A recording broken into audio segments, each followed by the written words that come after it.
Assalamualaikum warahmatullahi wabarakatuh. Shalom dan selamat pagi. Perkenalkan, nama saya Adventiani Mengago dengan NIM D1B1 20081 dari kelas B angkatan 2020, program studi S1 Farmasi, Fakultas Farmasi Universitas Megareski Makassar. Pada kesempatan kali ini, saya akan memaparkan materi tentang farmasetika dan kapsul. Adapun materi yang akan saya paparkan merupakan tugas akhir dari mata kuliah farmasetika dasar. Yang pertama yaitu pengertian farmasetika. Farmasetika adalah ilmu yang mempelajari tentang cara penyediaan obat menjadi bentuk tertentu hingga siap digunakan sebagai obat, serta mempelajari perkembangan obat yang meliputi ilmu dan teknologi pembuatan obat dalam bentuk sediaan yang dapat digunakan dan diberikan kepada pasien. Berdasarkan wujud zat, bentuk sediaan obat dapat dibedakan menjadi 3. Yang pertama, bentuk cair yang terdiri dari emulsi dan suspensi, bentuk sediaan semi padat yang terdiri dari krim, lotion, salep, gel, dan suppositoria, dan yang terakhir yaitu bentuk sediaan padat yang terdiri atas tablet, kapsul, pil, granul, dan serbuk. Selanjutnya yaitu pengertian dari bentuk sediaan padat. Bentuk sediaan padat atau solid merupakan bentuk sediaan obat yang memiliki wujud padat, kering, mengandung satu atau lebih zat aktif yang tercampur homogen. Salah satu contoh dari sediaan padat atau solid adalah kapsul.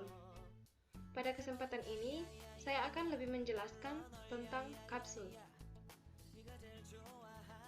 Pengertian dari kapsul. Kapsul adalah sediaan berupa serbuk yang disisihkan dalam cangkang kapsul atau berupa sediaan cair setengah padat yang dibungkus dengan kapsul dasar. Sedangkan menurut FI atau Farmakope edisi 5, kapsul adalah sediaan padat yang terdiri dari obat dalam cangkang keras atau lunak yang dapat larut. Komponen-komponen kapsul. Komponen dalam sediaan kapsul, selain mengandung bahan aktif, ada juga bahan tambahan yang jenis fungsinya berbeda-beda. Yang pertama yaitu bahan aktif. Bahan aktif merupakan zat yang memberikan respon terapeutik setelah dikonsumsi ke dalam tubuh dengan dosis yang sesuai. Selanjutnya yaitu bahan tambahan. Bahan tambahan dalam kapsul dimaksudkan untuk membantu memperbaiki keadaan formula yang kurang memenuhi persyaratan supaya hasil produk kapsul dapat memenuhi kriteria yang diharapkan dan sesuai dengan tujuan yang diinginkan. Bahan selanjutnya yaitu penghancur atau disintegran, dan yang terakhir penisilin atau lubrikan, yang artinya bahwa penisilin adalah bahan tambahan yang mempunyai fungsi mencegah pelekatan antara massa granul yang akan dimasukkan ke dalam kapsul dengan alat pengisi kapsul.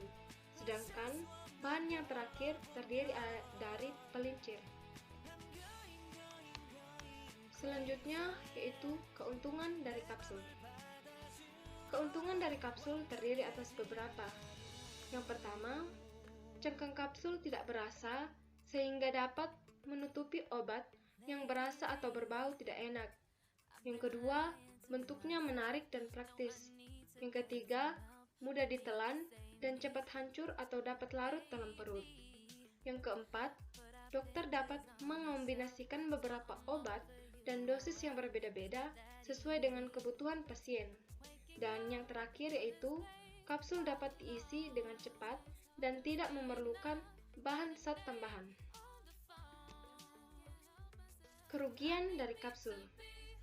Kapsul memiliki beberapa kerugian, di antaranya yaitu yang pertama, tidak bisa untuk zat-zat yang mudah menguap. Yang kedua, tidak bisa untuk zat-zat yang higroskopis atau menyerap lembab. Yang ketiga, tidak bisa untuk zat-zat yang dapat bereaksi dengan cangkang kapsul. Yang keempat, tidak bisa digunakan untuk balita.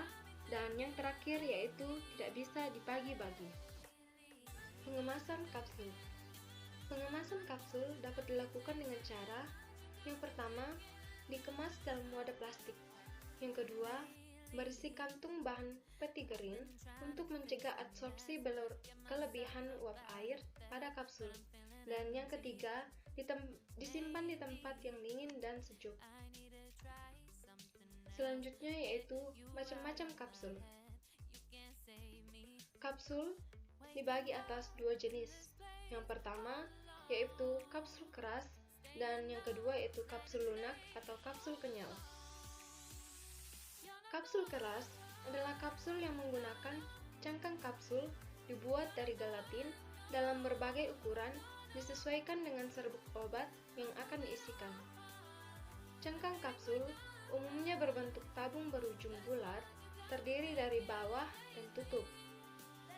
Obat yang diisikan ke dalam cangkang kapsul keras harus penuh dalam cangkang kapsul wadah, tertutup menggunakan cangkang kapsul tutup yang sesuai dan dipantri dengan air atau lem yang lain yang cocok.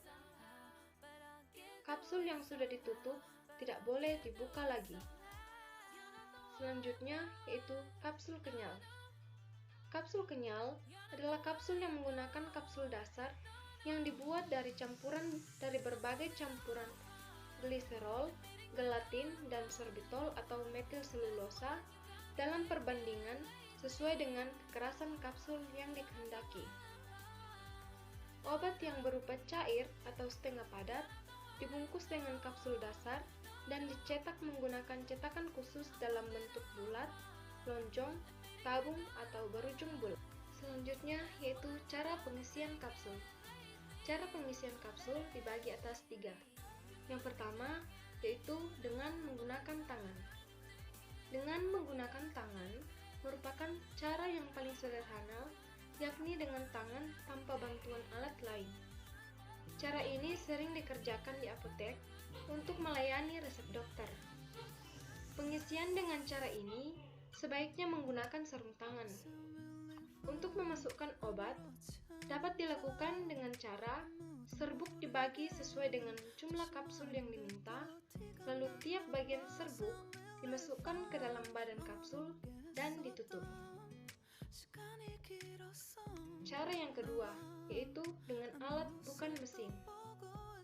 Alat yang dimaksudkan di sini adalah alat yang menggunakan tangan manusia.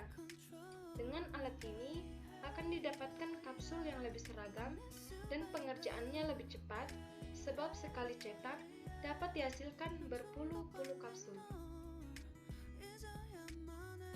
Yang ketiga yaitu dengan alat mesin. Untuk menghemat tenaga dalam rangka memproduksi kapsul secara besar-besaran dan untuk menjaga keseragaman dari kapsul tersebut, perlu digunakan alat yang serba otomatis, mulai dari membuka, mengisi, sampai dengan menutup. Dengan cara ini, dapat diproduksi kapsul dengan jumlah yang besar dan memerlukan tenaga sedikit dengan keseragaman yang terjamin. Demikianlah materi yang dapat saya sampaikan. Kurang lebihnya, mohon dimaafkan. Sekian dan terima kasih.